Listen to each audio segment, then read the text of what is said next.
Vamos a continuar leyendo Camisas Negras y Rojas por Michael Parenti. Capítulo 3. Anticomunismo de izquierda. En los Estados Unidos, durante más de 100 años, los intereses dominantes propagaron incansablemente el anticomunismo entre la población, hasta que se convirtió más en una ortodoxia religiosa que en un análisis político. Durante la Guerra Fría, el marco ideológico anticomunista podía transformar cualquier dato sobre las sociedades comunistas existentes en evidencia hostil. Si los soviéticos se negaban a negociar un punto, se mostraban intransigentes y beligerantes. Si parecían dispuestos a hacer concesiones, no era más que una estrategia hábil para tenernos desprevenidos.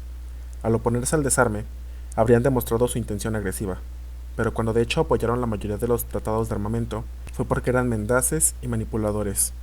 Si las iglesias en la URSS estaban vacías, eso demostraba que la religión estaba suprimida, pero si las iglesias estaban llenas, eso significaba que la gente estaba rechazando la ideología atea del régimen. Si los trabajadores se declaraban en huelga, como sucedía en contadas ocasiones, esto era evidencia de su alejamiento del sistema colectivista. Si no se declaraban en huelga, era porque estaban intimidados y carecían de libertad. Una escasez de bienes de consumo demostró el fracaso del sistema económico. Una mejora en los suministros al consumidor solo significaba que los líderes estaban tratando de aplacar a una población inquieta y así mantener un control más firme sobre ellos. Si los comunistas en los Estados Unidos desempeñaron un papel importante en la lucha por los derechos de los trabajadores, los pobres, los afroamericanos, las mujeres y otros, esta fue solo una forma astuta de reunir apoyo entre los grupos desfavorecidos y ganar poder para ellos mismos. Nunca se nos explicó cómo se ganaba el poder luchando por los derechos de los grupos sin poder. Estamos ante una ortodoxia infalsable, tan asiduamente comercializada por los intereses dominantes que afectó a personas de todo el espectro político. De rodillas ante la ortodoxia. Gran parte de la izquierda estadounidense ha exhibido tanta hostilidad antisoviética y provocación anticomunista que bien podría compararse con la enemistad y crudeza de la derecha. Tomemos por ejemplo a Noam Chomsky, que ha dicho que los intelectuales de izquierda intentan ascender al poder a espaldas de los movimientos populares de masas y luego someten a la gente a porrazos. Se inician como leninistas que luego forman parte de la burocracia roja. Luego se dan cuenta de que el poder no funciona de esa manera y rápidamente se convierten en ideólogos de derecha. Lo vemos ahora mismo en la antigua Unión Soviética. Los mismos tipos que eran matones comunistas hace apenas 2 años, ahora manejan bancos y se han convertido en libremercadistas entusiastas que se arrodillan ante los estadounidenses. Chomsky basa su perspectiva en la misma cultura política corporativa estadounidense que él critica con tanta frecuencia cuando se trata de otros temas. En su opinión, la revolución fue traicionada por una camarilla de comunistas matones que simplemente tenían hambre de poder en lugar de querer el poder para acabar con el hambre. En realidad, los comunistas no se convirtieron rápidamente en derechosos, sino que lucharon frente a un terrible asedio durante más de 70 años para mantener vivo al socialismo soviético. Sin duda, en los días de decadencia de la Unión Soviética, algunos, como Boris Yeltsin, se pasaron a las filas capitalistas, pero otros continuaron resistiendo los embates del libre mercado sin importar el terrible costo que representaba para ellos mismos, y muchos encontraron la muerte durante la violenta represión del Parlamento ruso llevada a cabo por Yeltsin en 1993. Algunos izquierdistas, entre otras personas, recurren al viejo estereotipo de los rojos hambrientos de poder que persiguen el poder sin más, sin tener en cuenta los verdaderos objetivos sociales. De ser cierto, uno se pregunta por qué, en un país tras otro, estos rojos se ponen del lado de los pobres y desfavorecidos, a menudo asumiendo grandes riesgos y sacrificándose en lugar de cosechar las recompensas que se obtienen sirviendo a la élite. Durante décadas, muchos escritores y líderes de opinión izquierdistas en los Estados Unidos se han sentido obligados a sostener su credibilidad entregándose con alegría al anticomunismo y antisovietismo, siendo incapaces de dar una charla o escribir un artículo o reseña de un libro sobre cualquier tema político sin inyectar un poco de veneno antirrojo. La intención era, y sigue siendo, distanciarse de la izquierda marxista-leninista. Adam Hochschild, un escritor y editor progresista, advirtió a aquellos en la izquierda que podrían mostrarse indiferentes a la hora de condenar a las sociedades comunistas, realmente existentes, que, su posición, debilita su credibilidad. En otras palabras, para ser opositores efectivos de la Guerra Fría, primero teníamos que sumarnos a las campañas de repudio en contra de las sociedades comunistas. Ronald Radosh instó a que el movimiento por la paz se purgue de comunistas para que no sea acusado de ser comunista. Si no me equivoco, lo que Radosh en realidad quería decir era que, para salvarnos de las cacerías de brujas anticomunistas, lo que debíamos hacer era convertirnos en cazadores de brujas.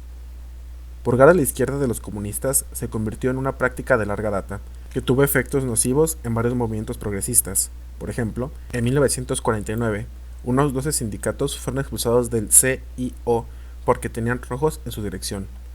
La purga redujo la membresía del CIO en aproximadamente 1.7 millones de personas y debilitó seriamente sus campañas de reclutamiento e influencia política. A fines de la década de 1940, para evitar ser difamados como rojos, Americans for Democratic Action, ADA, un grupo supuestamente progresista, se convirtió en una de las organizaciones más abiertamente anticomunistas. La estrategia no funcionó. ADA y otros movimientos de izquierda todavía fueron atacados por ser comunistas o por su pasividad con el comunismo por parte de la derecha. Entonces, y ahora, muchos en la izquierda no se han dado cuenta de que aquellos que luchan por el cambio social en nombre de los elementos menos privilegiados de la sociedad serán atacados por élites conservadoras, sean comunistas o no. Para los intereses dominantes, hay poca diferencia si su riqueza y poder son desafiados por comunistas subversivos o por leales liberales estadounidenses. Todos son, para ellos, igualmente abominables. Incluso cuando atacan a la derecha, los críticos de izquierda no pueden dejar pasar la oportunidad de exhibir sus credenciales anticomunistas.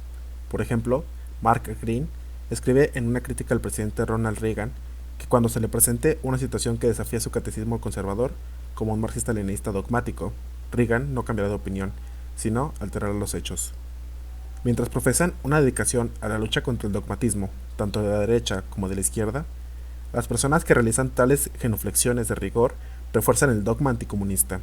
Acusar a los izquierdistas de rojos ha contribuido para que ellos tomen parte en el clima de hostilidad que ha dado a los líderes estadounidenses carta abierta para librar guerras calientes y frías contra países comunistas, en los cuales, incluso hasta hoy en día, es difícil promover agendas izquierdistas o progresistas. George Orwell es el prototipo del antirrojo aparentemente izquierdista.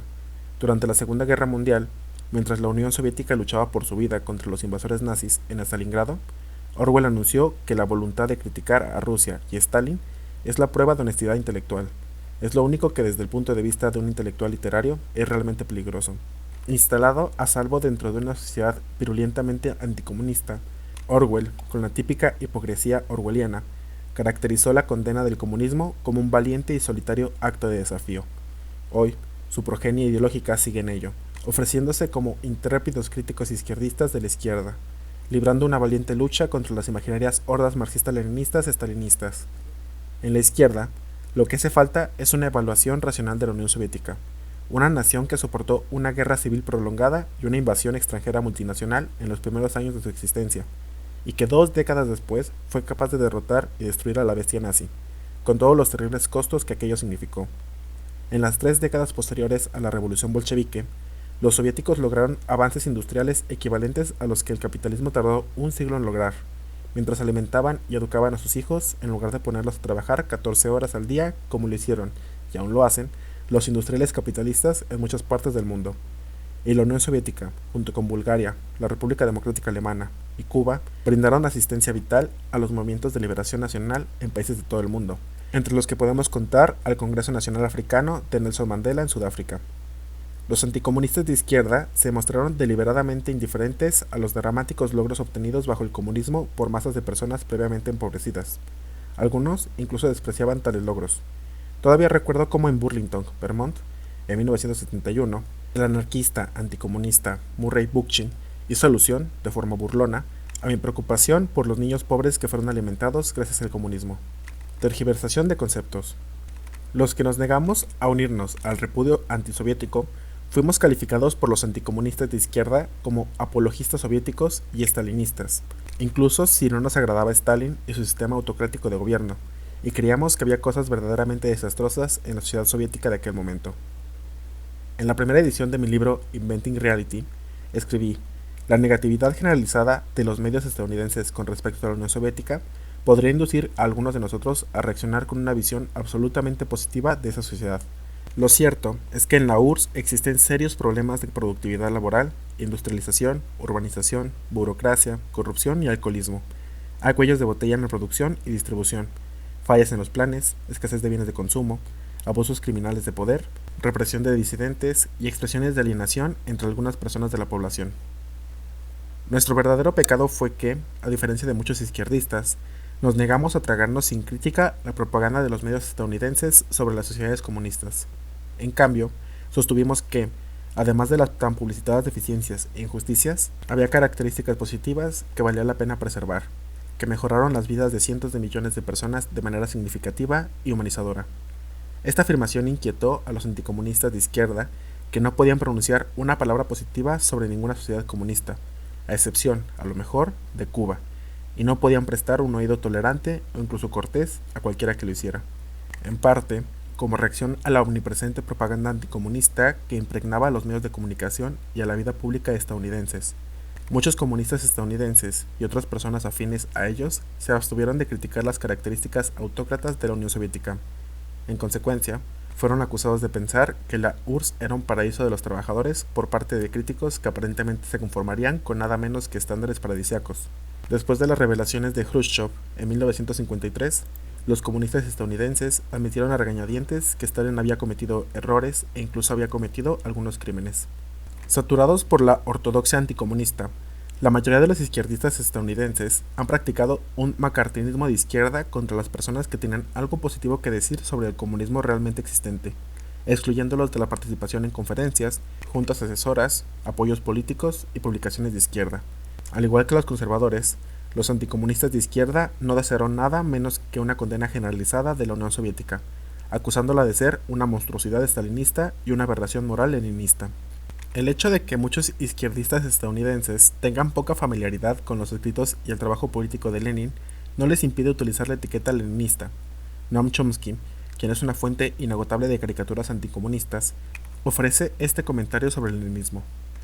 Los intelectuales occidentales, y también del tercer mundo, se sintieron atraídos por la contrarrevolución bolchevique, porque el leninismo es, después de todo, una doctrina que dice que la intelectualidad radical tiene el derecho a tomar el poder estatal y a gobernar sus países por la fuerza. Y esa es una idea que atrae bastante a los intelectuales. Aquí, Chomsky crea una caricatura ilusoria de intelectuales hambrientos de poder para acompañar su caricatura de leninistas hambrientos de poder. Villanos que no buscan los medios revolucionarios para luchar contra la injusticia, sino el poder porque sí. En lo que respecta al antirrojismo, algunos de los mejores y más brillantes elementos del izquierdismo no serán diferente que los peores elementos de la derecha. Luego del atentado terrorista de 1996 en la ciudad de Oklahoma, escuché a un comentarista de radio anunciar: Lenin dijo que el propósito del terror es aterrorizar. Los comentaristas de los medios estadounidenses han citado constantemente a Lenin de esa manera engañosa.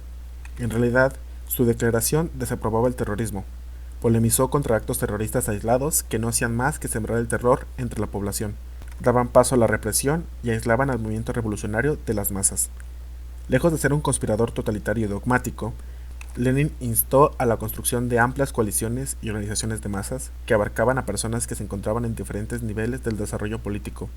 Abogó por cualquier medio que fuera necesario para avanzar en la lucha de clases, incluida la participación en las elecciones parlamentarias y los sindicatos existentes.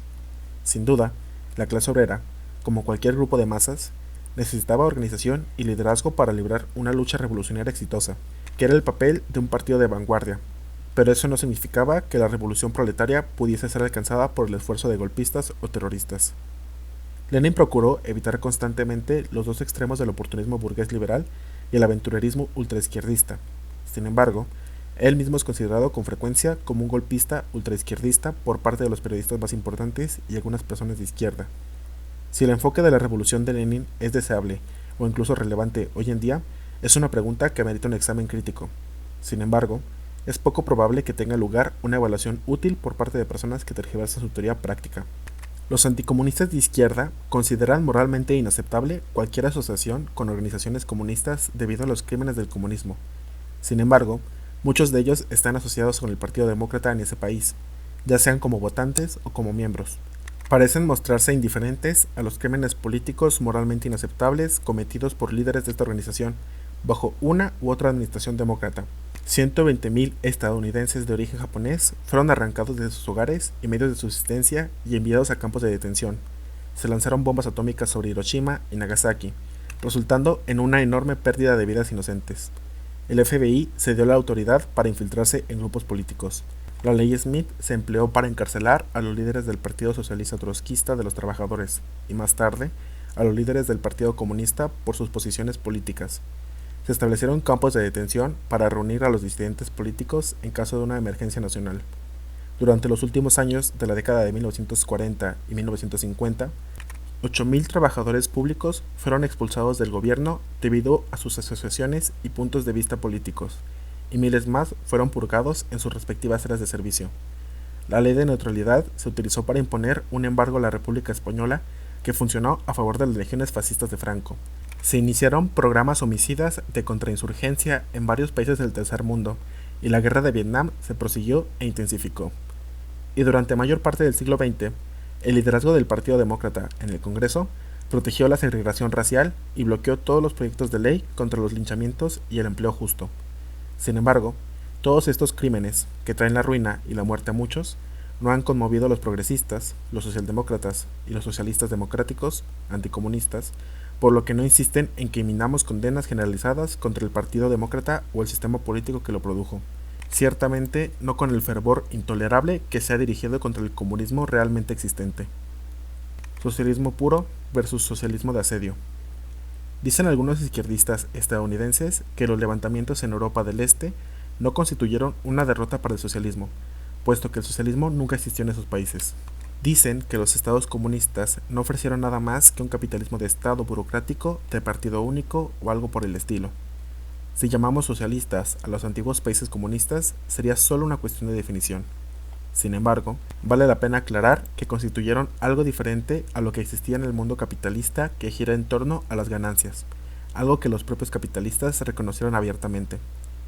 Primero, en los países comunistas había menos desigualdad económica que bajo el capitalismo. Los beneficios de los que disfrutaban las élites del partido y del gobierno eran modestos en comparación con los estándares de los directores ejecutivos corporativos en Occidente, al igual que sus ingresos personales y estilos de vida.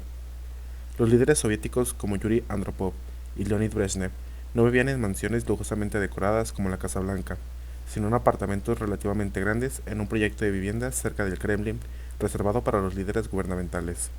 Tenían limusinas a su disposición, como la mayoría de los otros jefes de Estado, y acceso a grandes dachas donde entretenían a los dignatarios que visitaban su jurisdicción. Pero no tenían nada de la inmensa riqueza personal que poseen la mayoría de los líderes estadounidenses. La, entre comillas, vida lujosa de la que disfrutaban los líderes del Partido de Alemania Oriental, según se publicitó ampliamente en la prensa estadounidense, incluía una asignación anual de 725 unidades monetarias en moneda fuerte y alojamiento en un asentamiento exclusivo a las afueras de Berlín que tenía sauna, piscina cubierta y un gimnasio compartido por todos los residentes. También podían comprar en tiendas que vendieran productos occidentales como bananas, jeans y productos electrónicos japoneses. La prensa estadounidense nunca señaló que los alemanes orientales comunes tenían acceso a piscinas y gimnasios públicos y podían comprar jeans y productos electrónicos, aunque generalmente no de la variedad importada. El consumo lujoso que tenían los líderes de Alemania Oriental tampoco contrastaba con el estilo de vida verdaderamente opulento del que disfrutaba la plutocracia occidental. Segundo, en los países comunistas, las fuerzas productivas no estaban organizadas en torno a la ganancia del capital y el enriquecimiento privado. La propiedad pública de los medios de producción suplantó a la propiedad privada. Los individuos no podían contratar a otras personas y acumular una gran riqueza personal con su trabajo. Nuevamente, en comparación con los estándares occidentales, las diferencias en ingresos y ahorros entre la población fueron generalmente muy reducidas. La distribución de ingresos entre los ingresos más altos y más bajos en la Unión Soviética era de 5-1. En los Estados Unidos, la distribución de los ingresos anuales entre los multimillonarios más importantes y los trabajadores pobres es de 10.000-1.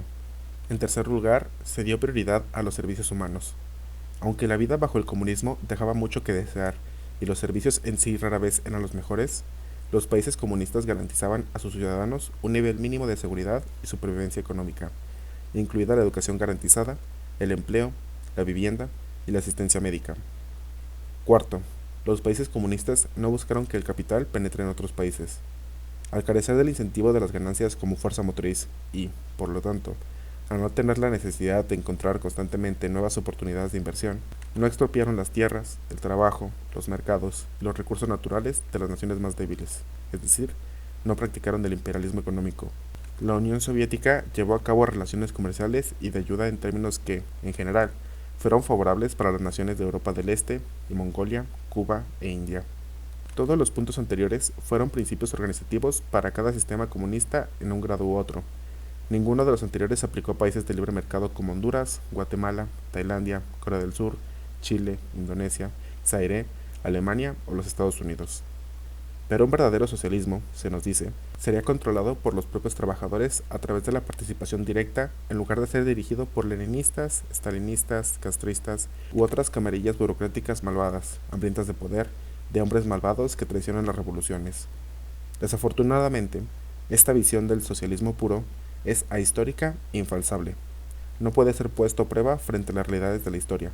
Compara un ideal con la realidad imperfecta, y la realidad queda en segundo lugar. Imagina cómo sería el socialismo en un mundo mucho mejor que este, donde no se requiere una estructura estatal fuerte o una fuerza de seguridad, donde nada del valor producido por los trabajadores necesita ser destinado a reconstruir la sociedad y defenderla de la invasión y el sabotaje interno. Los ideales de los socialistas puristas permanecen intactos frente a la práctica. No explican cómo se organizarían las múltiples funciones de una sociedad revolucionaria, cómo se frustrarían los ataques externos y los sabotajes internos, cómo se evitaría la burocracia, cómo se designarían los escasos recursos, cómo se resolverían las diferencias políticas, cómo se establecerían las prioridades y cómo se conduciría la producción y distribución. En cambio, ofrecen vagas declaraciones sobre cómo los propios trabajadores poseerán y controlarán directamente los medios de producción y llegarán a sus propias soluciones a través del esfuerzo creativo. No sorprende entonces que los socialistas puristas apoyen todas las revoluciones excepto las que triunfan. Los socialistas puristas tienen una visión de una nueva sociedad que crearía y sería creada por nuevas personas, una sociedad tan transformada en sus fundamentos que dejaría poca oportunidad para actos ilícitos, corrupción y abusos criminales del poder estatal. No habría burocracia, ni camarillas egoístas, ni conflictos despiadados, ni decisiones dañinas. Cuando se dan cuenta que la realidad es diferente y más compleja, algunos izquierdistas proceden a condenar la realidad y anuncian que se sienten traicionados por tal o cual revolución. Los socialistas puristas ven al socialismo como un ideal que fue empañado por la corrupción, la duplicidad y las ansias de poder comunistas. Se oponen al modelo soviético, pero no demuestran cómo se podría haber tomado otros caminos, que otros modelos de socialismo, no creados a partir de la imaginación, sino desarrollados a través de la experiencia histórica real, podrían haberse afianzado y funcionado mejor. ¿Era realmente posible un socialismo abierto, pluralista y democrático en aquella coyuntura histórica? La evidencia histórica sugiere que no lo fue, como argumentó el filósofo político Carl Schamitt.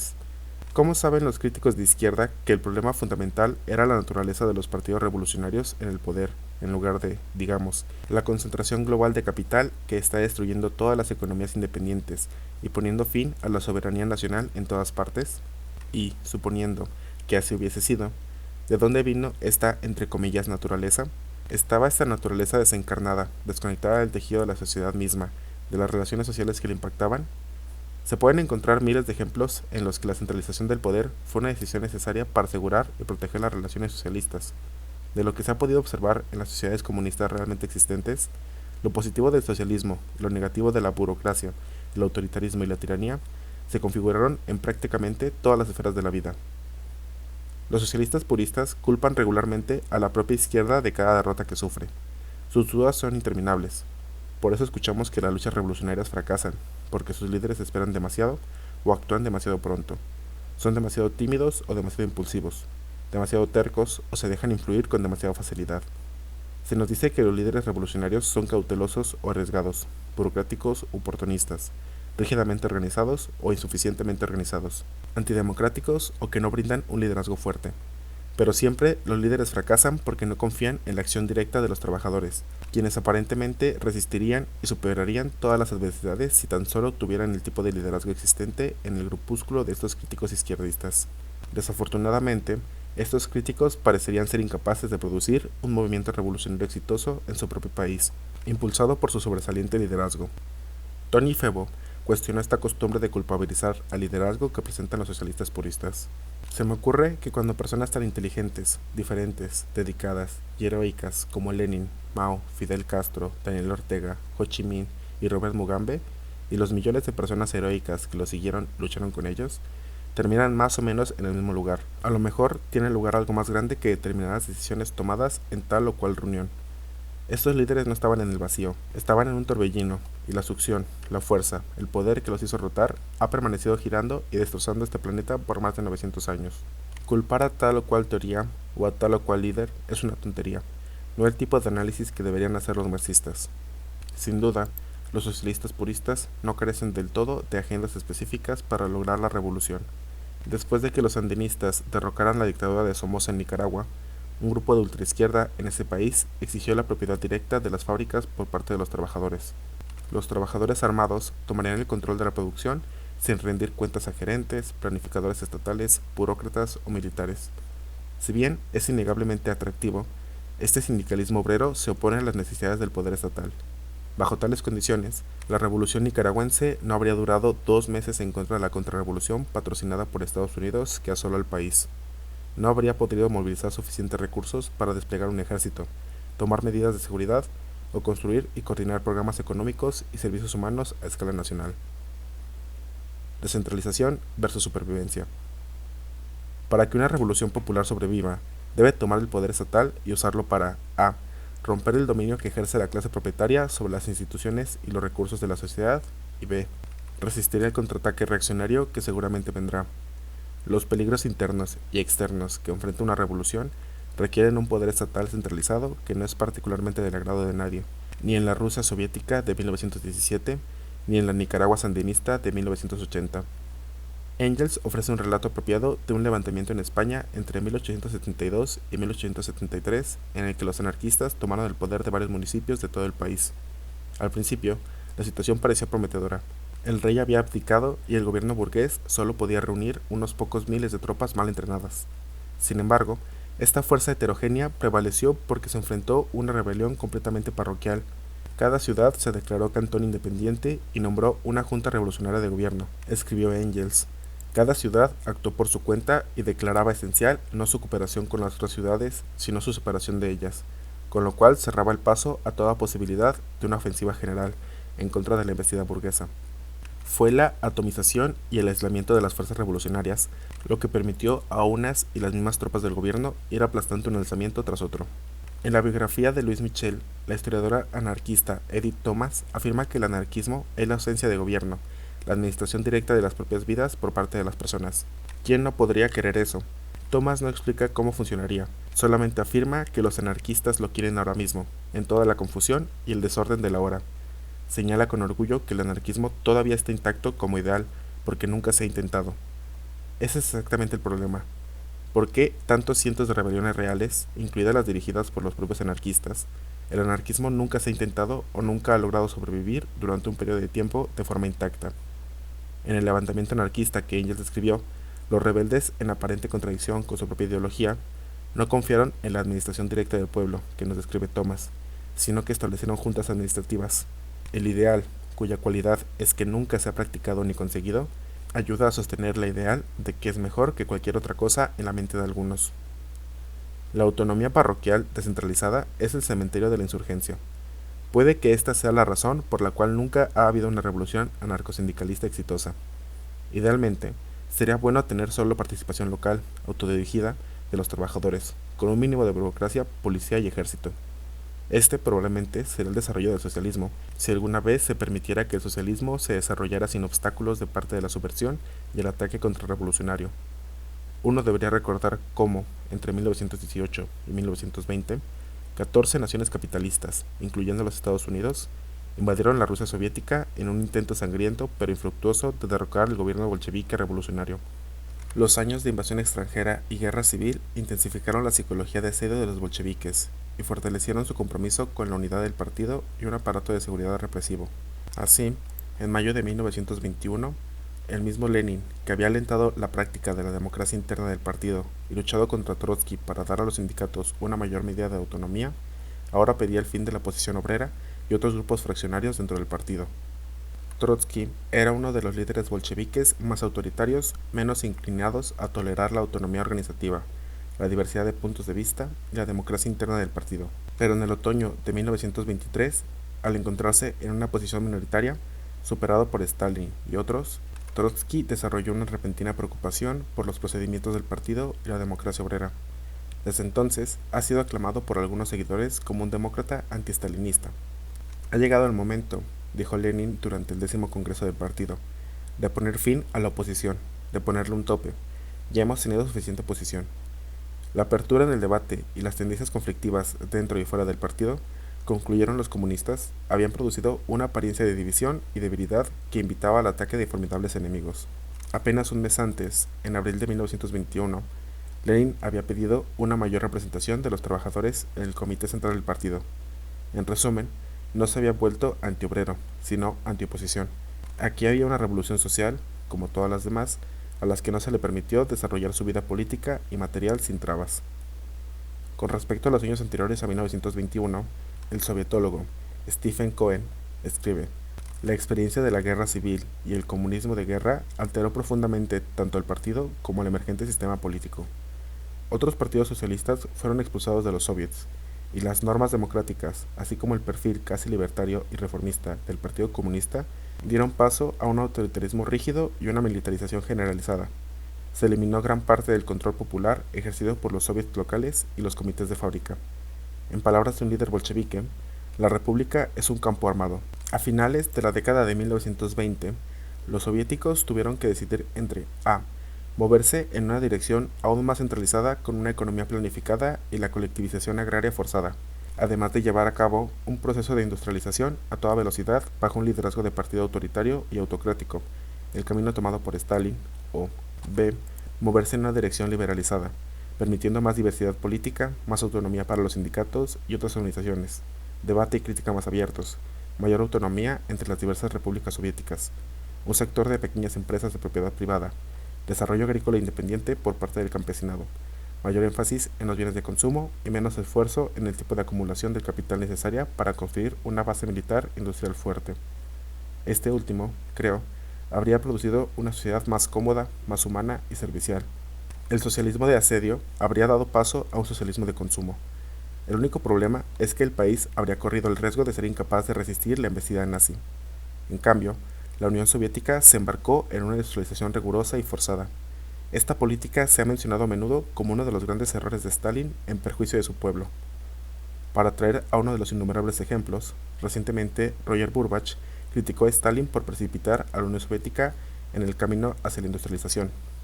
Consistía principalmente en la construcción, en una década, de una enorme base industrial completamente nueva al este de los Urales en medio de las estepas áridas, el complejo siderúrgico más grande de Europa, en previsión de una invasión desde el oeste.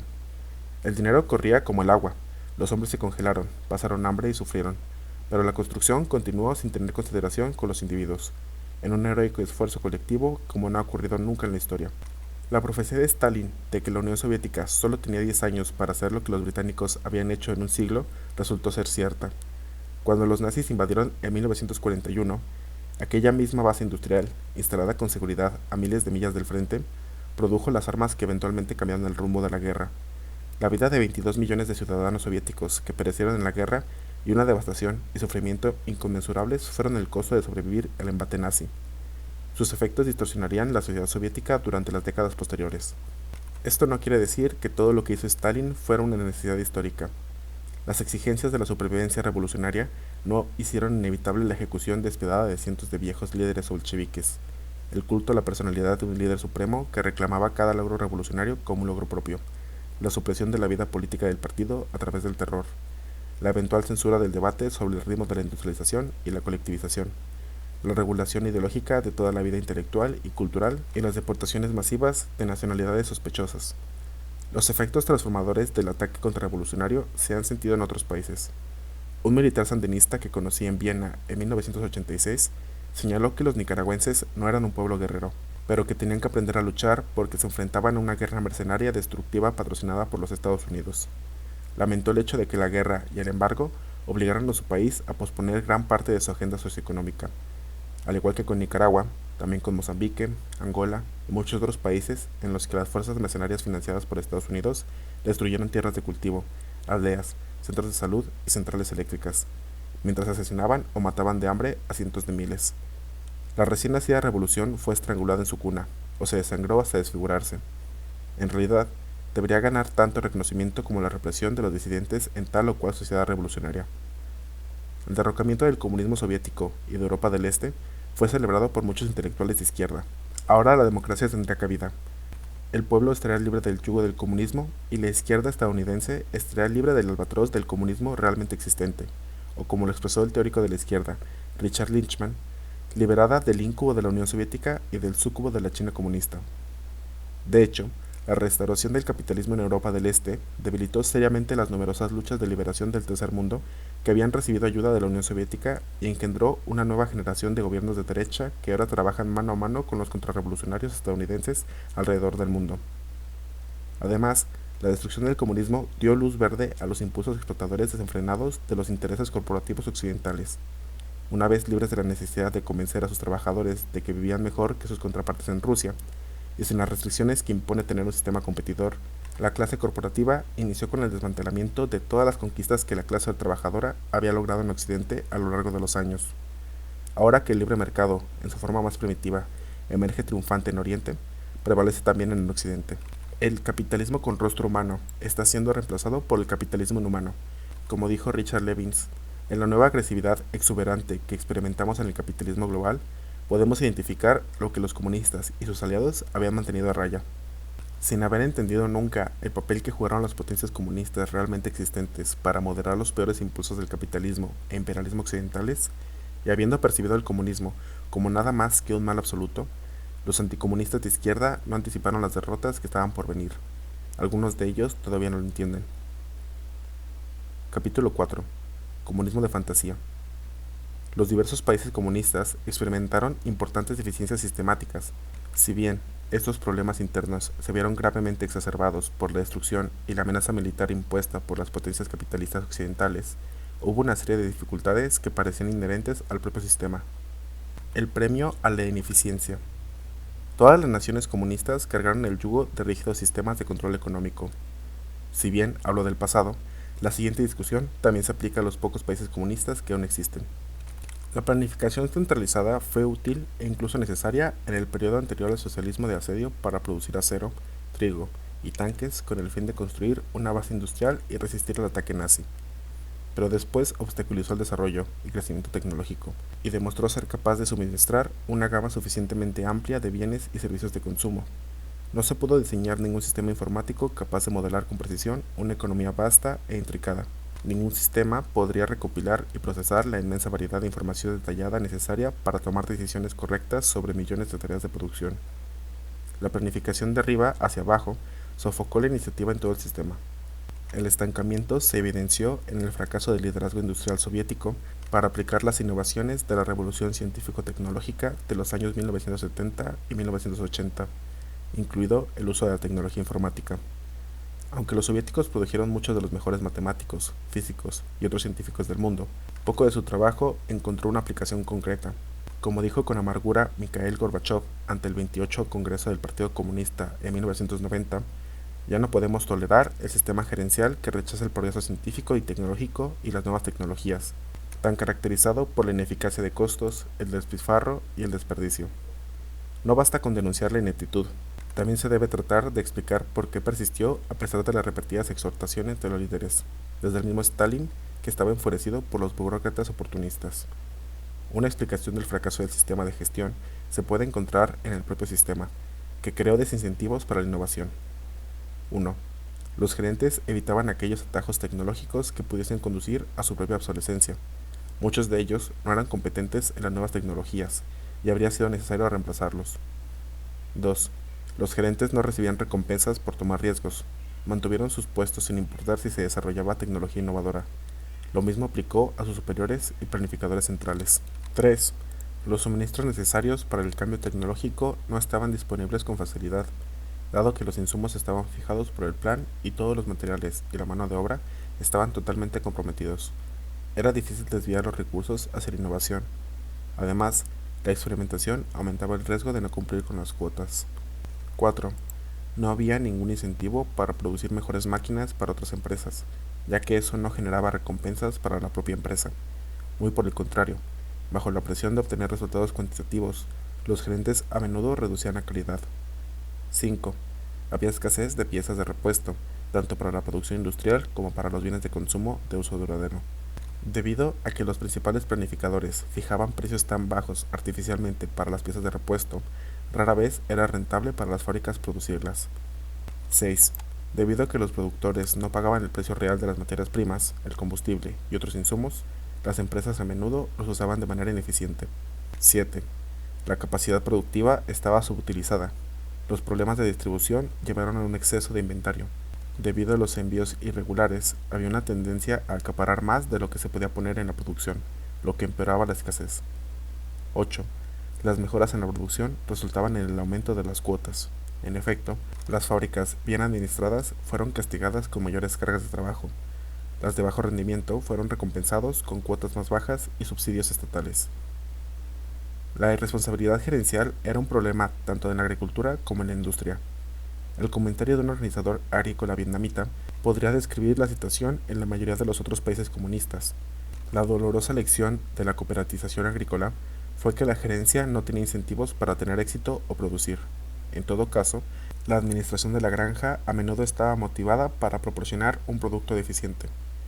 Por ejemplo, dado que los compradores estatales de carne prestaban más atención a la cantidad que a la calidad, los granjeros maximizaban las ganancias produciendo animales más gordos. Puede que a los consumidores no les interese comer carne grasosa, pero ese era su problema. Solo un agricultor tonto o demasiado benigno trabajaría más duro para producir carne de mejor calidad por el privilegio de recibir un pago menor. Como en todos los países, la burocracia tendió a convertirse en un animal que se alimentaba a sí mismo.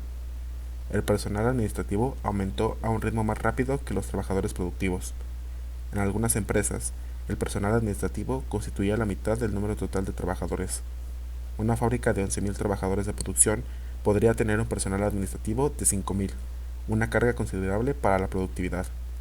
El modo de operación altamente burocrático no permitía una retroalimentación crítica y autocorrectiva. Hubo una escasez generalizada de discusiones que pudiesen responsabilizar a los planificadores y gerentes frente al público. El destino de los soplones era similar en los países comunistas y el nuestro. Aquellos que denunciaron el despilfarro, la incompetencia y la corrupción tenían más probabilidades de correr riesgos que de recibir recompensas. Nadie quiere cuidar el kiosco. Se nos ha enseñado que las personas que viven bajo el comunismo sufren un control totalitario sobre todos los aspectos de la vida, como todavía nos dice la revista Time.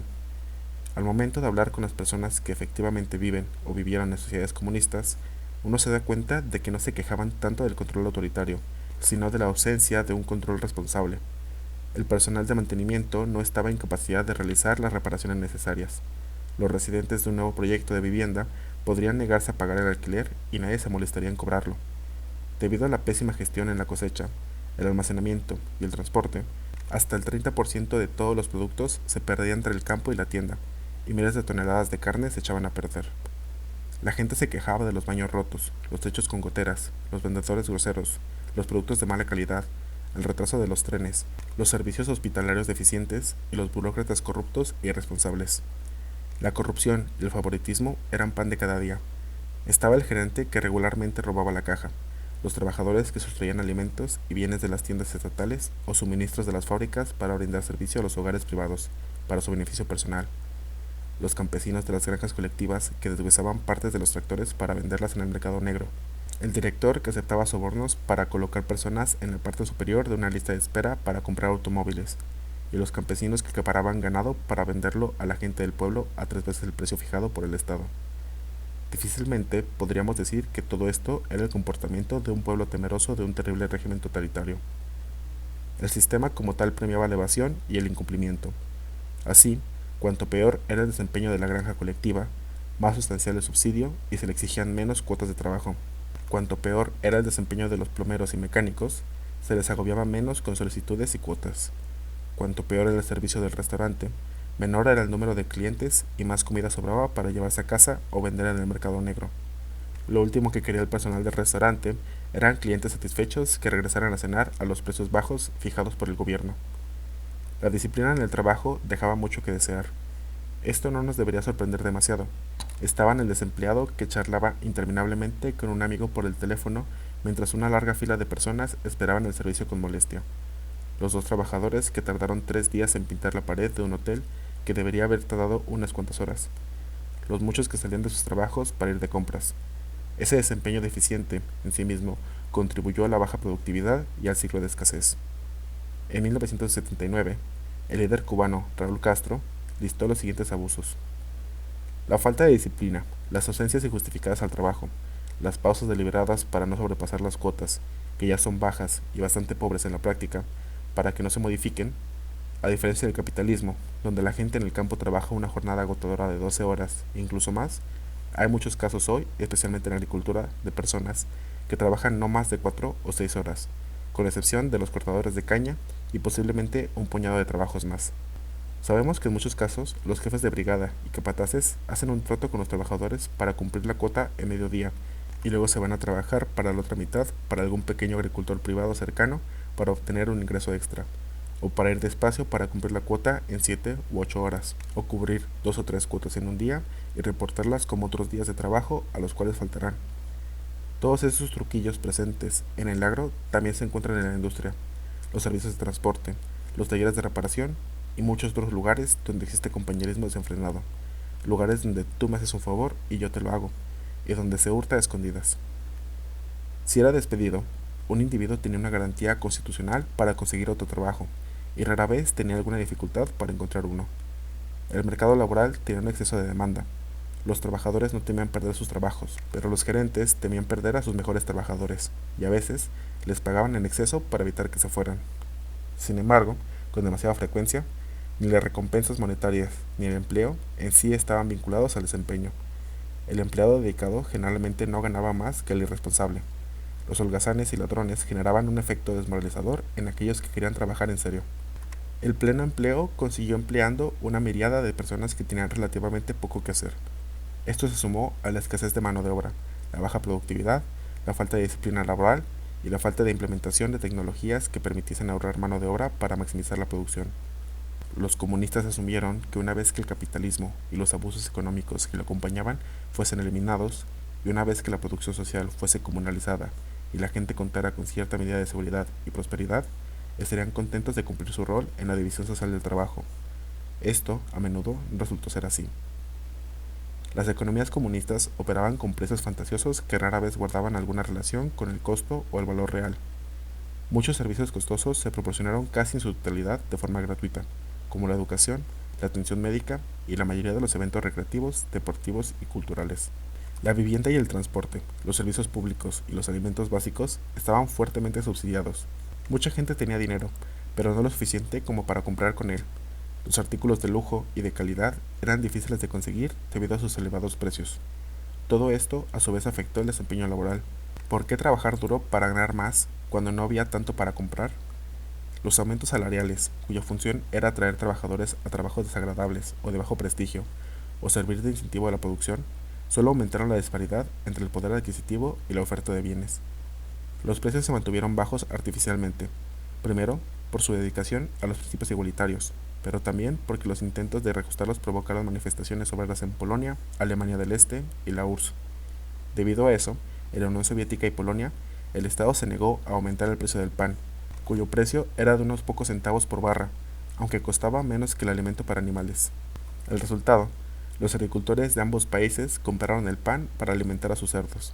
La inflación invisible, un enorme mercado negro e interminables filas para comprar acompañaron a los rigurosos controles de precios. Se esperaba que los ciudadanos siguieran las reglas y no se aprovecharan del sistema, incluso cuando el sistema como tal invitaba inadvertidamente a que lo hicieran. Se esperaba que desecharan el comportamiento egoísta cuando, de hecho, no había recompensas, sino desventajas al hacer esto. El brutal régimen totalitario era en realidad un abrevadero gigante de que muchos tomaban lo que podían. Había un fuerte descontento por la escasez de productos, las interminables filas para comprar, la espera de 10 años por un automóvil nuevo, la escasez de vivienda que obligaba a las personas solteras a vivir en casa o casarse para calificar para un departamento propio, y los 5 años de espera por ese departamento. El hacinamiento y la dependencia financiera a los padres a menudo resultaba en divorcio. Estos y otros problemas similares afectaron el compromiso de la gente con el socialismo. Lo queremos todo. Escuché a un amigo de Alemania Oriental quejarse de los pésimos servicios y los productos inferiores. El sistema no funcionó, concluyó. Pero, ¿qué pasa con los numerosos beneficios sociales que tanto faltan en gran parte del mundo?, pregunté. ¿No vale la pena tomarlos en consideración? Su respuesta fue reveladora. Oh, nadie habla nunca de eso. La gente daba por sentado lo que tenía en cuanto a servicios humanos y derechos, mientras ansiaban los bienes de consumo que flotaban en su imaginación. No debemos desestimar la capacidad humana para el descontento. La gente no puede vivir solo del salario social. Una vez nuestras necesidades están satisfechas, nuestros deseos tienden a aumentar, y nuestros deseos se convierten en nuestras necesidades. Un aumento en los niveles de vida a menudo incita a un aumento aún mayor en las expectativas. A medida que las personas son mejor tratadas, quieren más de las cosas buenas, y no están necesariamente agradecidas por lo que ya tienen. Los profesionales destacados que habían alcanzado un nivel de vida relativamente bueno querían vestirse mejor, viajar al extranjero y disfrutar de los estilos de vida más abundantes disponibles para las personas acaudaladas del mundo capitalista. No fue tanto la búsqueda de libertad política, sino el deseo de mayor riqueza lo que motivó a la mayoría de los que emigraron a Occidente. Las necesidades materiales se mencionaron con mucha más frecuencia que la falta de democracia. Los migrantes que huyeron de Vietnam en 1989 no eran disidentes políticos perseguidos. Por lo general, eran artesanos relativamente prósperos, pequeños empresarios, ingenieros, arquitectos e intelectuales bien educados que buscaban mayores oportunidades. Para citar uno, no creo que mi vida aquí en Vietnam sea muy mala, de hecho, estoy muy bien, pero la naturaleza humana incita a querer siempre algo mejor. Otro testificó, teníamos 2 tiendas y nuestros ingresos eran decentes, pero queríamos una vida mejor. Y otro, se fueron por las mismas razones que nosotros, querían ser más ricos, como nosotros. Hoy en día, la manía de hacerse rico se está extendiendo por gran parte de Vietnam, a medida que esa nación se tambalea hacia una economía de mercado. Asimismo, lo que se demandaba en la República Democrática Alemana fue viajes, electrodomésticos nuevos y apartamentos más grandes. El New York Times describió a Alemania Oriental como un país de 16 millones que parecen paralizados por un tema. ¿Cuán pronto pueden volverse tan prósperos como Alemania Occidental? Una encuesta nacional realizada en China informó que el 68% eligió como meta vivir bien y hacerse rico. En 1989, le pregunté al embajador de la RDA en Washington, D.C., por qué su país fabricaba autos de 2 cilindros tan terribles. Dijo que el objetivo era desarrollar un buen transporte público y desalentar el uso de costosos vehículos privados. Pero cuando se les pidió que eligieran entre un sistema de transporte masivo racional, eficiente, económicamente sólido y ecológicamente sano, o un automóvil que brindase movilidad instantánea, estatus, especialidad, privacidad y empoderamiento personal, los alemanes orientales optaron por el último, al igual que la mayoría de las personas en el mundo. El embajador agregó con tristeza, pensamos que construir una buena sociedad generaría buenas personas. Estábamos algo equivocados. Fuera o no una buena sociedad, al menos estaban reconociendo tardíamente la discrepancia entre la ideología estatal y el deseo privado. Hoy, en Cuba, muchos jóvenes no ven ningún valor en unirse al Partido Comunista y piensan que Fidel Castro ha pasado a la historia y debería hacerse a un lado. Los logros revolucionarios en educación y atención médica son algo que dan por sentado y no les causa emoción. Generalmente, están más preocupados por su propio futuro personal que por el socialismo. Los cursos universitarios sobre marxismo y cursos sobre la Revolución cubana, una vez superados, ahora tienen escasa asistencia, mientras que los estudiantes se amontonan en las clases sobre mercados globales y leyes de propiedad. Con el embargo estadounidense y la pérdida de la ayuda soviética, la promesa de abundancia se desvaneció en Cuba, y la cornucopia del norte se mostraba cada vez más atractiva. Muchos jóvenes cubanos idealizan la vida en Estados Unidos y añoran sus estilos y música más actuales. Al igual que los europeos del este, creen que el capitalismo les entregará los bienes sin un costo especial. Cuando se les dice que los jóvenes en los Estados Unidos enfrentan serios obstáculos, responden con toda la certeza de la inexperiencia. Sabemos que mucha gente en los Estados Unidos es pobre y que muchos son ricos. Sin embargo, si trabajas duro, te irá bien. Es la tierra de las oportunidades. Para la segunda o tercera generación, quedan relativamente pocas personas vivas que puedan contrastar favorablemente sus vidas bajo el socialismo con las grandes penurias e injusticias de los días prerevolucionarios. Como dice un joven cubano que no tiene memoria de las vidas antes de la revolución, estamos cansados de las consignas. Eso estuvo bien para nuestros padres, pero la revolución es historia. En una sociedad con expectativas que crecían rápidamente y a veces eran poco realistas, aquellos a los que no les iba bien, que no podían encontrar un empleo acorde con su formación, o que estaban atrapados en un trabajo pesado, estaban especialmente inclinados a crear un cambio, incluso en la mejor de las sociedades. Gran parte del trabajo tiene un valor instrumental, pero no una gratificación inherente. Cuanto antes se complete una tarea tediosa, antes habrá otra por hacer. Entonces, ¿por qué flagelarse? Si construir la revolución y dar la lucha en la producción significa realizar tareas esenciales pero rutinarias por el resto de tu vida, es comprensible que la revolución pierda su brillo. A menudo no hay suficiente trabajo interesante y creativo para todos los que se consideran personas interesantes y creativas. Con el tiempo, La revolución sufre la rutinización del carisma. La gente común no puede sostener en la vida cotidiana un nivel de intensa dedicación a ideales abstractos, aunque hermosos. ¿Por qué luchar por una vida mejor si ahora no se puede lograr? Y si se puede disfrutar ahora, entonces olvídate del sacrificio revolucionario. La reacción a flor de piel. Durante años escuché sobre las manipulaciones endiabladamente astutas de la propaganda comunista. Más tarde, me sorprendió descubrir que los medios de comunicación en los países comunistas solían ser mediocres y laboriosos. Las naciones capitalistas occidentales están inmersas en una cultura publicitaria, con miles de millones gastados en marketing y manipulación de imágenes. Los países comunistas no tenían nada comparable. Su cobertura mediática generalmente consistía en aburridas visitas de protocolo y pronunciamientos oficiales, junto con informes elogiosos sobre la economía y la sociedad, tan elogiosos que la propia gente se quejaba de no saber lo que estaba pasando en su propio país.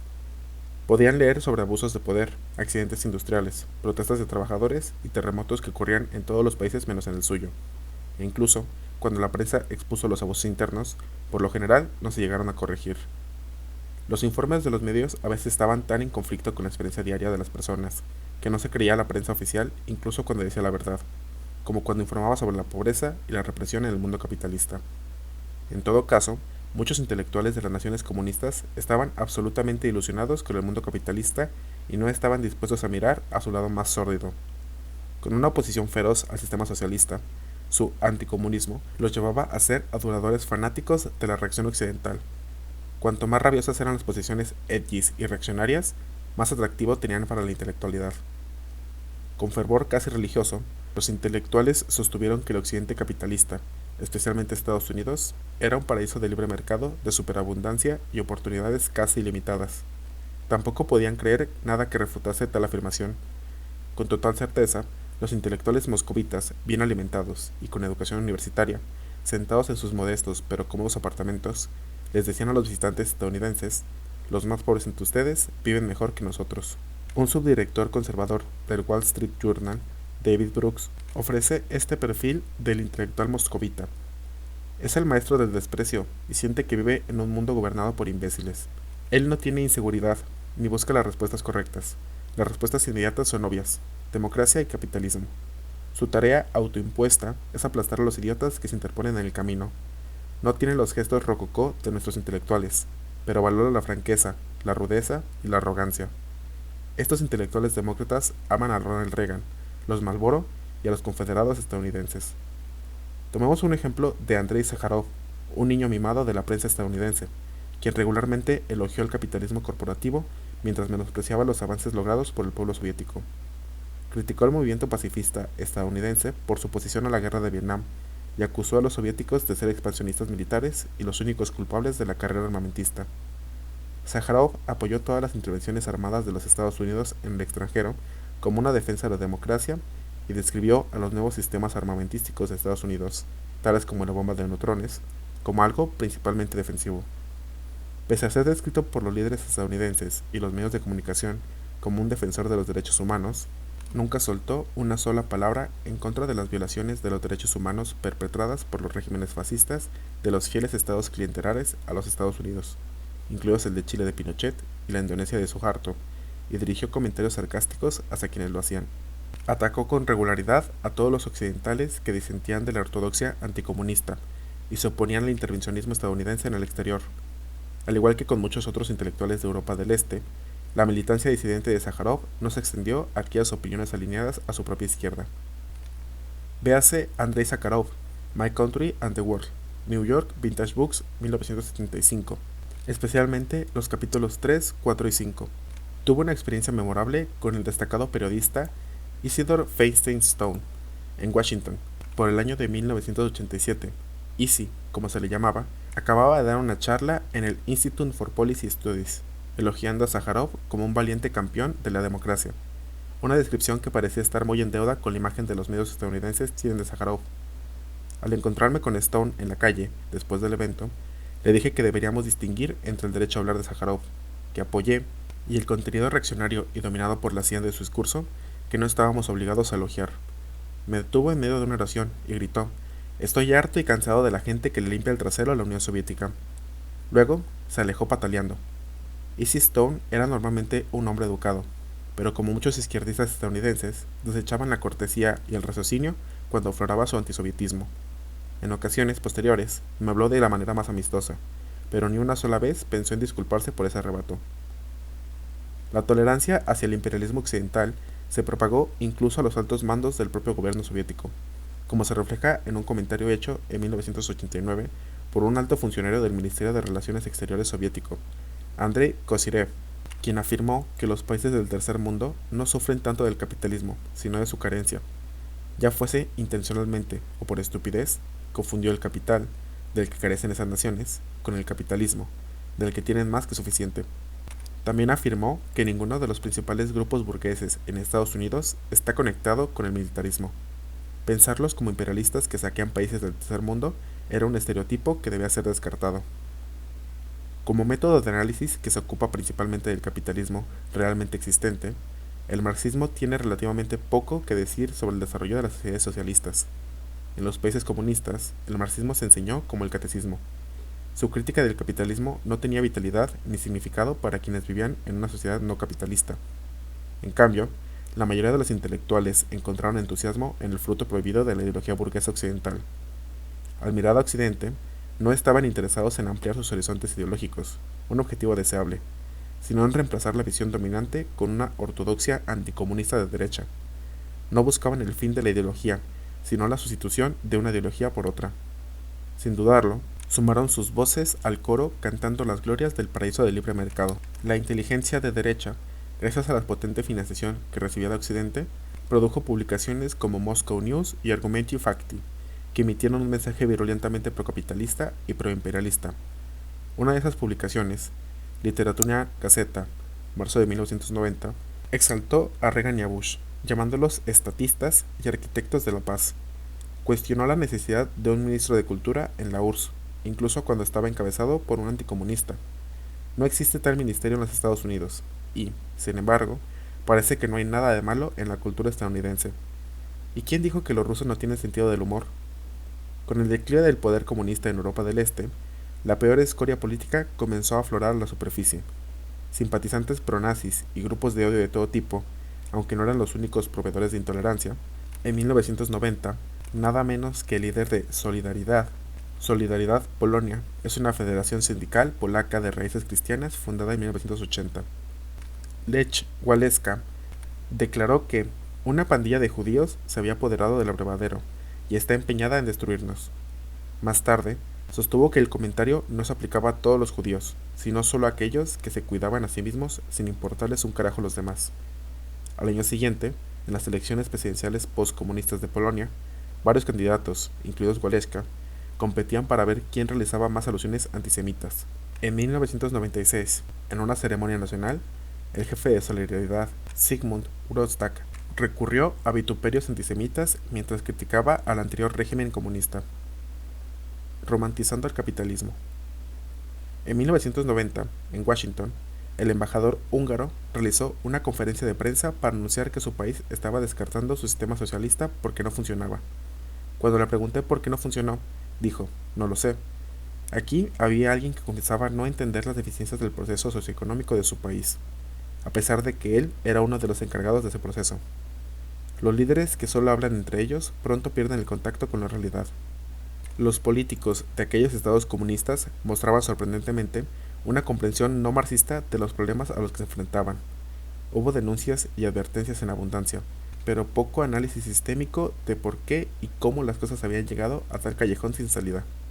En cambio, había mucha admiración por lo que se consideraba el conocimiento capitalista occidental y poquísima comprensión del lado más crudo del capitalismo y cómo éste impactaba en el mundo. En la Unión Soviética, la Glasnost, el uso del debate crítico para invitar a la innovación y la reforma, abrió los medios soviéticos a la penetración occidental y aceleró el mismo desapego que pretendía rectificar. Los líderes de Polonia y Hungría, y eventualmente la Unión Soviética, y otras naciones comunistas europeas, decidieron abrir sus economías a la inversión occidental a fines de la década de 1980. Se pronosticó que la propiedad estatal coexistiría con las cooperativas, los inversores extranjeros y los empresarios nacionales. Lo que en realidad pasó fue que todo el sector público se puso en riesgo y finalmente se vio socavado. Los líderes comunistas tenían incluso menos comprensión del sistema capitalista que del suyo propio. La mayoría de las personas que vivían bajo el socialismo tenían poca comprensión de cómo funcionaba el capitalismo en la práctica. Los trabajadores entrevistados en Polonia creían que si su fábrica era cerrada en la transición al libre mercado, el Estado los reubicaría en otro trabajo. Pensaron que tendrían ambas cosas. En la Unión Soviética, muchos de los que abogaban por la privatización también esperaban que el gobierno continuara brindándoles beneficios y subsidios sociales. Un agricultor escéptico dio en el blanco. Algunas personas quieren ser capitalistas, pero esperan que el socialismo les siga beneficiando. En ocasiones, la realidad cae como un baldazo de agua helada. En 1990, durante el periodo de la Glasnost, cuando el gobierno soviético anunció que el precio del papel periódico se incrementaría en un 300% para que se igualara con su costo real, los nuevos medios de comunicación procapitalistas se quejaron amargamente. Estaban molestos porque el socialismo estatal ya no subvencionaría su crítica despiadada al socialismo estatal. Ahora estaban sujetos a las mismas realidades del libre mercado, que añoraban con tanto entusiasmo para todos los demás, y no les gustaba. No todos idealizaron el capitalismo. Muchos de los emigrantes soviéticos y de Europa del Este que habían salido a los Estados Unidos durante las décadas de 1970 y 1980 resaltaban los deficientes servicios sociales, el crimen, las duras condiciones de trabajo, la falta del espíritu comunitario, las vulgares campañas electorales, los pésimos estándares educativos y la sorprendente ignorancia que tenían los estadounidenses en materia histórica. Descubrieron que ya no podían dejar sus trabajos durante el día para ir de compras, que sus empleadores no les proporcionaban un médico de la empresa cuando se enfermaban en el trabajo, que estaban sujetos a severas reprimendas cuando llegaban tarde, que no podían caminar por las calles y parques a altas horas de la noche sin temor, que no podían pagar los servicios médicos para su familia o la matrícula universitaria de sus hijos, y que no tenían garantizado un trabajo y podrían quedar desempleados en cualquier momento. Entre los que nunca emigraron, había algunos que no se hacían ilusiones sobre el capitalismo. De hecho, numerosos trabajadores, campesinos y ancianos temían los cambios que se avecinaban y no se tragaban del todo la metodología del libre mercado. Una encuesta de 1989, en Checoslovaquia, encontró que el 47% quería que su economía permaneciera controlada por el Estado, mientras que el 43% quería una economía mixta, y solo el 3% dijo que estaba a favor del capitalismo. En mayo de 1991, una encuesta realizada a rusos por parte de una organización de encuestas de Estados Unidos encontró que el 54% prefirió alguna forma de socialismo, y solo el 20% quería una economía de libre mercado como la de Estados Unidos o Alemania. Otro 27% eligió un capitalismo diferente, parecido al de Suecia. Aún así, mucha gente, especialmente sectores intelectuales y jóvenes, los dos grupos que creen saberlo todo, optaron por el paraíso del libre mercado, sin la menor consideración de los costos sociales que esto acarrearía. La realidad no es importante frente a las fantasías imaginarias, frente al brillo de la ilusoria cornucopia occidental. La rutina, la escasez y las experiencias a menudo exasperantes de las sociedades comunistas no tuvieron oportunidad. Parecía que el comunismo creó una dinámica dialéctica que se socavó a sí misma. Tomó países semifeudales, devastados y subdesarrollados, y los industrializó con éxito, brindando una vida mejor para la mayoría. Pero este mismo proceso de modernización y mejora también creó expectativas que no pudieron cumplirse. Muchos esperaban mantener todas las seguridades del socialismo, revestidas de consumismo capitalista. Como veremos en los capítulos posteriores, se encontraron con algunas sorpresas dolorosas. Una de las razones por las que el socialismo de asedio no pudo hacer la transformación al socialismo de consumo es que el asedio nunca frenó. Como se señaló en el capítulo anterior, las deficiencias internas dentro de los sistemas comunistas se vieron exacerbadas por los implacables ataques externos y las amenazas de las potencias occidentales. Nacidas en un mundo capitalista extremadamente hostil, las naciones comunistas sufrieron guerras, invasiones y una carrera armamentística que agotó sus capacidades productivas y retrasó su desarrollo. La decisión de los líderes soviéticos de lograr la paridad militar con los Estados Unidos, mientras trabajaban desde una base industrial mucho más pequeña, ejerció una gran presión sobre toda la economía soviética. El mismo socialismo de asedio que permitió que la URSS sobreviviera, dificultó que prosperara. La perestroika, la reconstrucción de las prácticas socioeconómicas para mejorar el desempeño, tenía como objetivo abrir y revitalizar la producción. En cambio, condujo al desmoronamiento de todo el tejido estatal socialista. Así, los medios pluralistas, que iban a reemplazar los medios monopolistas comunistas, finalmente se convirtieron en un monopolio ideológico procapitalista. Lo mismo sucedió con otras instituciones socialistas. La intención era usar una inyección de capitalismo para reforzar el socialismo. La realidad era que el socialismo se utilizó para subsidiar y construir un implacable capitalismo. Bajo las duras presiones ejercidas a lo largo de su historia por las poderosas fuerzas financieras, económicas y militares del capitalismo global, el socialismo estatal soportó una existencia perpetuamente tenue, solo para ser barrida cuando se abrieron las compuertas hacia el occidente. Capítulo 5. Los dedos de Stalin. Entre 1989 y 1991 se produjeron notables transformaciones en Europa del Este y la Unión Soviética. Los gobiernos comunistas fueron derrocados. Grandes porciones de sus economías de propiedad pública fueron desmanteladas y entregadas a propietarios privados a precios de remate, y el gobierno de un solo partido fue reemplazado por sistemas parlamentarios multipartidistas. Para los líderes occidentales, que habían buscado incansablemente la reversión del comunismo, fue un sueño hecho realidad. Si el derrocamiento del comunismo fue una victoria para la democracia, como algunos dijeron, lo fue aún más para el capitalismo del libre mercado y el anticomunismo conservador.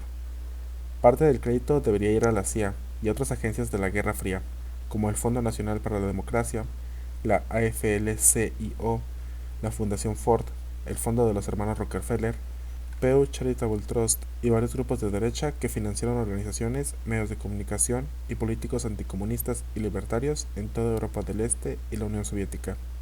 Es lo que rápidamente se convirtió en la cadena de revoluciones mejor financiada de la historia.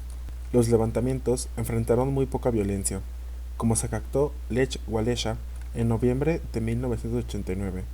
Solidaridad derrocó al gobierno comunista sin romper una sola ventana. Esto nos dice mucho sobre el gobierno que fue derrocado y sobre los rebeldes. En lugar de actuar como lo harían los gobernantes apoyados por Estados Unidos en El Salvador, Colombia, Zaire, Indonesia, etc., con terrorismo de Estado, escuadrones de la muerte y represión masiva, los comunistas renunciaron al poder casi sin disparar un tiro. Aquella transición relativamente pacífica no se ajusta al estereotipo de totalitarios sin escrúpulos que no se detienen ante nada para mantener el poder sobre las poblaciones cautivas. ¿Por qué los despiadados rojos no actuaron más despiadadamente? A mediados de la década de 1980, la policía de Polonia comunista disparó contra 44 manifestantes en Gdansk y otras ciudades. En 1996, 10 exoficiales de la policía y del ejército fueron juzgados por estos homicidios. En Rumania, según los informes, hubo decenas de muertos en los disturbios que precedieron al derrocamiento de Nicolae Ceausescu, después de lo cual Ceausescu y su esposa fueron ejecutados sin juicio. Los asesinatos en Polonia y Rumania son la suma total de muertes, que yo sepa. ¿Cuántas víctimas? Hemos oído hablar mucho de los despiadados rojos, comenzando con el reinado del terror y la represión perpetrados durante la dictadura de Joseph Stalin, de 1929 a 1953. Las estimaciones de cuántos perecieron bajo el gobierno de Stalin, basadas principalmente en las especulaciones de ciertos escritores que nunca revelan cómo llegaron a tales cifras, varían enormemente. Por ejemplo, Roy Medvedev sitúa a las víctimas de Stalin entre 5 y 7 millones. Robert Conquest se situó por 7 u 8 millones. Olga Shatunovskaya dice que 19.8 millones, solo en el periodo comprendido entre 1935 y 1940. Stephen Cohen dice que 9 millones en 1939, con 3 millones de ejecutados o muertos por malos tratos durante el periodo de 1936 a 1939. Y Arthur Koestler nos dice que fueron de 20 a 25 millones. Más recientemente, William Rusher, del Instituto Claremont, habla de los 100 millones de muertos asesinados arbitrariamente por dictadores comunistas desde la Revolución Bolchevique de 1917, y Richard Laurien culpa a Stalin por la muerte de millones. Nos invitan a que pensemos que la suma total de personas encarceladas en los campos de trabajo en un periodo de 22 años, teniendo en cuenta los altibajos que serían resultado de la muerte y la culminación de las condenas, habría aglomerado a una porción significativa de la población soviética, sin presentar prácticamente ninguna documentación o prueba. El abastecimiento y supervisión de los gulags, todos los campos de trabajo, colonias y prisiones del sistema soviético, habría sido el proyecto más grande de la URSS. En ausencia de pruebas fiables, nos alimentan de anécdotas, como la historia que cuenta Winston Churchill sobre la vez que le preguntó a Stalin cuántas personas murieron en la hambruna. Según Churchill, el líder soviético respondió levantando ambas manos, un gesto que puede haber significado una falta de voluntad para abordar el tema. Pero dado que Stalin tenía 5 dedos en cada mano, Churchill concluyó, sin la delicadeza de realizar una pregunta aclaratoria, que Stalin estaba contando 10 millones de víctimas. El jefe de un Estado, especialmente Stalin, con lo reservado que era, ¿admitiría tal cosa al jefe de otro? Hasta el día de hoy, los escritores occidentales tratan esta anécdota confusa como si se tratase de una confesión férrea de las enormes atrocidades de las cuales se acusa a Stalin. Sin duda, las hambrunas que ocurrieron durante los años de la invasión occidental, la intervención contrarrevolucionaria, la guerra civil y la resistencia de los terratenientes a la colectivización se cobraron muchas vidas. Lo que sí sabemos de las purgas de Stalin es que muchas víctimas eran funcionarios del Partido Comunista, gerentes, oficiales militares y otras personas estratégicas a quienes el dictador consideró oportuno encarcelar o liquidar. Además, se seleccionó para la deportación interna a categorías enteras de personas a las que Stalin consideraba de lealtad poco fiable: cosacos, tártaros de Crimea y alemanes étnicos. Aunque nunca vieron el interior de una prisión o campo de trabajo, fueron sujetos a resentamientos sin custodia en Asia Central y Siberia. Sin duda, en los países comunistas se cometieron crímenes de Estado y muchos presos políticos fueron injustamente internados e incluso ejecutados. Pero las cifras infladas que ofrecen los investigadores de la Guerra Fría simplemente ayudan a reforzar un miedo y un odio instintivo hacia los terribles rojos, y no buscan la veracidad histórica ni la justicia.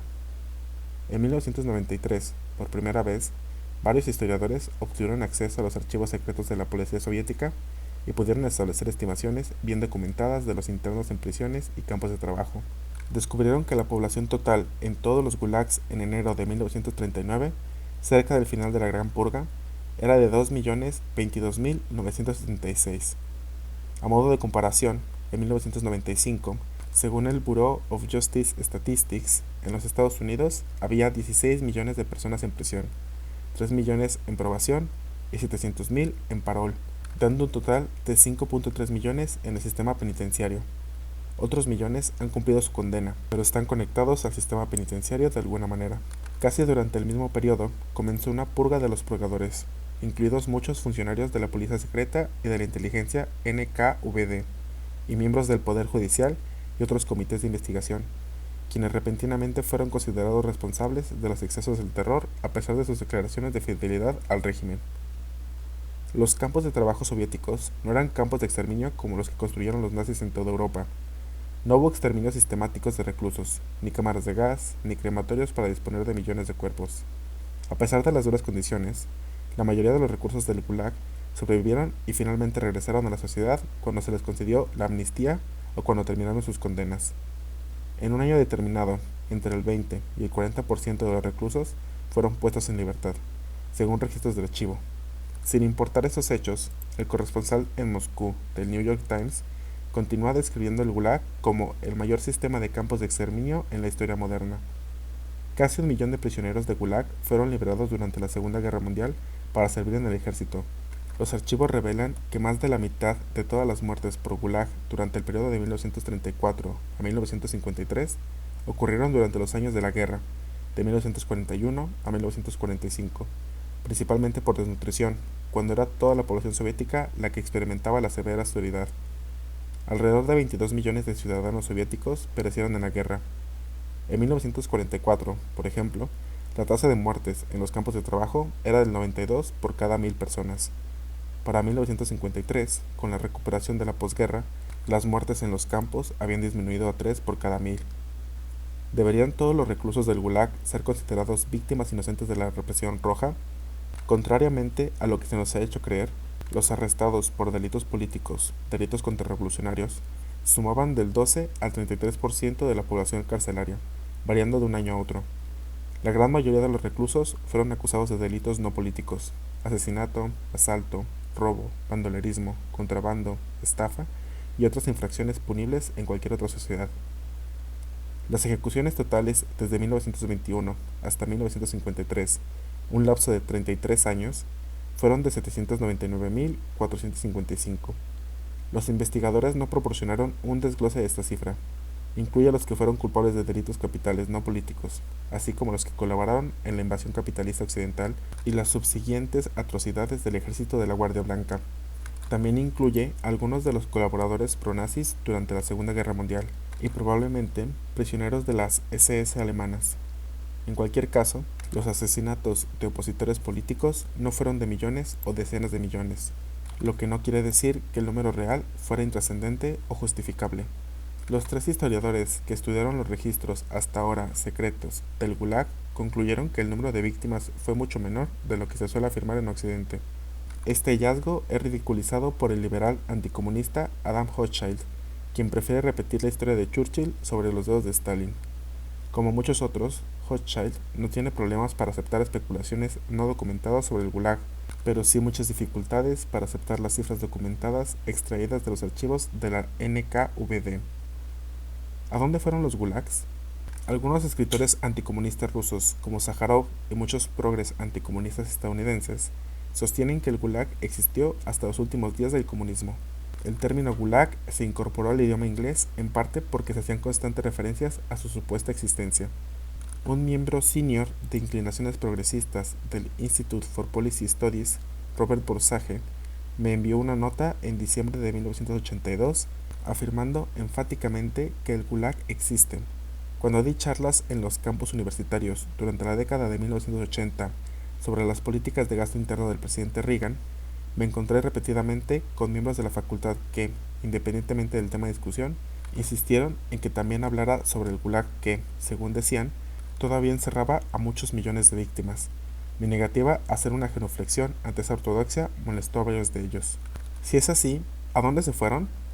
Tras la muerte de Stalin en 1953, más de la mitad de los reclusos del Gulag fueron liberados, según el estudio de los archivos de la NKVD citado anteriormente. Pero si tantos otros quedaron encarcelados, ¿por qué no se han materializado? Cuando los estados comunistas fueron derrocados, ¿dónde estaban las sordas medio hambrientas que salían de los campos de internamiento con sus anécdotas de martirio? Uno de los últimos campos de trabajo soviéticos, Perm 35, fue visitado en 1989 por congresistas republicanos y nuevamente en 1990 por periodistas franceses. A ambas partes encontraron solo unas pocas docenas de prisioneros, algunos de los cuales fueron identificados como auténticos espías. Otros eran refuseniks, a quienes se les había negado el derecho a emigrar. Los presos trabajaban 8 horas al día, 6 días a la semana, por 250 rublos, $40 al mes. ¿Qué pasa con el supuesto gran número de presos políticos que se dice que existen en los otros estados policiales comunistas y totalitarios de Europa del Este? ¿Por qué no hay evidencia de su liberación masiva en la era postcomunista? ¿Y dónde está la masa de presos políticos en Cuba? Consultando al respecto, el profesor Alberto Prieto, de la Universidad de La Habana, señaló que incluso un reciente informe del Departamento de Estado sobre los Derechos Humanos registraba cientos de personas siendo torturadas, asesinadas o desaparecidas en casi todos los países latinoamericanos, pero menciona solo 6 presuntos presos políticos en referencia a Cuba. Si hubo atrocidades masivas hasta los últimos días del comunismo, ¿por qué los regímenes anticomunistas recién instalados no aprovechan la oportunidad para llevar ante la justicia a los antiguos gobernantes comunistas? ¿Por qué no hay juicios públicos al estilo de Nuremberg que documenten las atrocidades generalizadas? ¿Por qué no se detuvo y juzgó a cientos de líderes del partido y funcionarios de seguridad y miles de guardias de campo por los millones que supuestamente exterminaron? Lo mejor que pudieron hacer los alemanes occidentales fue acusar al líder de Alemania Oriental, Erich Honecker, a varios otros funcionarios y a 7 guardias fronterizos de disparar a las personas que intentaron escapar por el muro de Berlín. Un cargo grave, pero difícilmente relacionado al Gulag. Las autoridades de la República Federal Alemana, capitalista y occidental, formularon un cargo de traición contra las personas que sirvieron como funcionarios, oficiales militares, soldados, jueces, abogados, etc. De la ahora desaparecida República Democrática Alemana, una nación soberana que una vez tuvo pleno derecho en las Naciones Unidas y la mayoría de cuyos ciudadanos nunca habían sido súbditos de la RFA, hasta 1996 se habían llevado a juicio más de 300 casos de traición, entre los cuales se hallaba un ex jefe de inteligencia de la RDA, un ministro de defensa y 6 generales, todos acusados de cumplir con sus deberes legales según la Constitución y las leyes de la RDA, en algunos casos luchando contra el fascismo y el sabotaje de la CIA. Muchos de los acusados fueron finalmente absueltos, pero algunos fueron condenados a prisión. Lo que presenciamos aquí son los juicios de Nuremberg al revés. Los rojos son juzgados por sus esfuerzos antifascistas por los fiscales amigables al fascismo de Alemania Occidental, utilizando una aplicación retroactiva de la ley penal de la RFA para los ciudadanos de la RDA. A principios de 1997, Se esperaban varios miles de juicios más. El vicepresidente del Tribunal Supremo de la RDA era un hombre llamado Reinward, que los nazis habían puesto en un campo de concentración durante la guerra, y que presidía juicios en los que se condenó a varios agentes de la CIA por sabotaje. Fue condenado en 1996 a 3 años y medio. Ellen Heyman, que había sido encarcelada durante el régimen de Hitler por sus actividades antinazis, más tarde fue jueza en la RDA, donde presidió juicios contra el sabotaje. Fue llevada a juicio en 1996.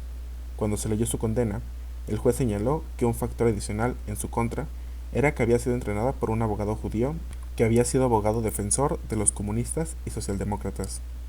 También fueron juzgados los soldados de la RDA que servían como guardias fronterizos. Más de 20 soldados de la RDA fueron asesinados a tiros desde el lado occidental en varios incidentes que nos informaron en la prensa occidental. Klaus Fiske, Witch Controls of East Germany, Leaders Continue. Estos juicios violan directamente el Tratado de Unificación de la RDA y la RDA, que establece que todo enjuiciamiento penal de actos cometidos en la RDA debe realizarse de conformidad con las leyes de la RDA vigentes en ese momento. En 1995, Miroslav Stefan, exsecretario del Partido Comunista de Praga, fue condenado a 2 años y medio por ordenar a la policía checa que utilizara gases lacrimógenos y cañones de agua contra los manifestantes en 1988.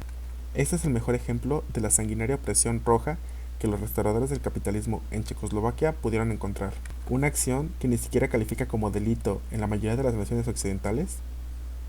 En 1996, en Polonia, 12 policías veteranos de la época de Stalin fueron condenados a prisión por haber golpeado y maltratado a los prisioneros durante la toma del poder comunista después de la Segunda Guerra Mundial, hace más de 50 años. Nuevamente, uno podría preguntarse por qué los líderes postcomunistas que busquen llevar a los tiranos comunistas ante la justicia no pudieron encontrar nada más serio para procesar que un caso de agresión policial de hace medio siglo. La mayoría de los encarcelados en el Gulag no eran presos políticos, y lo mismo parece ser cierto para los reclusos de los demás estados comunistas. En 1989, cuando el dramaturgo millonario Václav Havel se convirtió en el presidente de Checoslovaquia, otorgó amnistía a aproximadamente 2/3 de la población carcelada del país, que no se contaba por millones, sino por miles. Havel asumió que la mayoría de los encarcelados bajo el comunismo eran víctimas de la represión política y por lo tanto merecen su liberación. Él y sus asociados quedaron consternados al descubrir que un buen número eran criminales experimentados que no tardaron en reincidir en sus desagradables actividades. Crónicas de un mal desarrollo. En el capítulo 2 analicé el papel de la Revolución Popular en la mejora de las condiciones de la humanidad. Ese análisis se aplicaría también a las revoluciones comunistas y vale la pena reiterarlo en el presente contexto. Escuchamos mucho sobre los crímenes del comunismo, pero casi nada sobre sus logros. Los gobiernos comunistas heredaron sociedades cargadas con un antiguo legado de explotación económica y subdesarrollo. Gran parte de la Europa del Este precomunista, al igual que la Rusia y la China prerevolucionarias, eran, en efecto, una región del tercer mundo con una pobreza generalizada y una formación de capital casi inexistente. La mayor parte del transporte rural todavía se realizaba a caballo y en carreta. La devastación de la Segunda Guerra Mundial empeoró la miseria en la región, reduciendo a escombros cientos de pueblos y muchas ciudades. Fueron los comunistas y sus aliados quienes reconstruyeron estas sociedades. Aunque fueron denunciados en la prensa estadounidense por dejar sus economías en mal estado, de hecho, los rojos dejaron la economía de Europa del Este en mucho mejores condiciones de las que la encontraron. Lo mismo ocurrió en China. Henry Roosevelt Jr. señala que cuando los comunistas liberaron a Shanghái del régimen reaccionario del Kuomintang, apoyado por Estados Unidos, en 1949, alrededor del 20% de la población de esa ciudad, aproximadamente 1.2 millones de personas, eran drogadictos. Cada mañana había cuadrillas especiales en las calles, cuya única tarea era recoger los cadáveres de los niños, adultos y ancianos que habían sido asesinados durante la noche, o habían sido abandonados y muertos por enfermedades, frío y o hambre.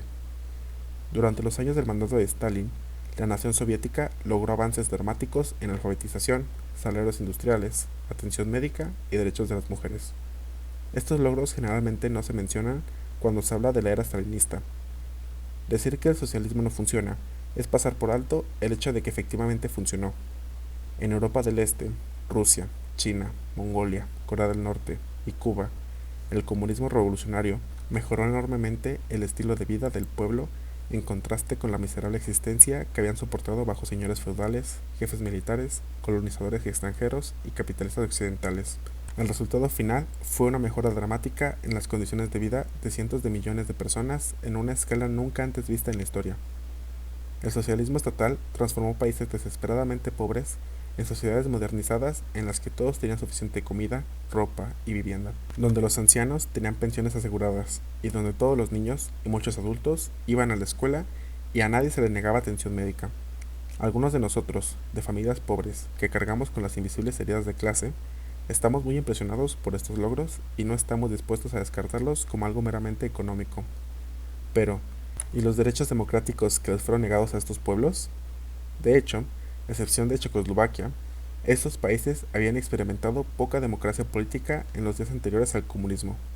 Rusia era una autocracia zarista, Polonia una dictadura derechista con sus propios campos de concentración, Albania un protectorado fascista italiano desde 1927, Cuba una dictadura patrocinada por Estados Unidos, Lituania, Hungría, Rumania y Bulgaria eran regímenes evidentemente fascistas aliados con la Alemania nazi en la Segunda Guerra Mundial. Luego estaban los efectos distorsionados que el incesante cerco capitalista impuso sobre la construcción del socialismo. A lo largo de toda su historia de 73 años, la invasión contrarrevolucionaria, guerra civil, industrialización forzada, purgas y deportaciones estalinistas, conquista nazi, guerra fría y carrera armamentística nuclear, la Unión Soviética no experimentó un solo día de desarrollo pacífico.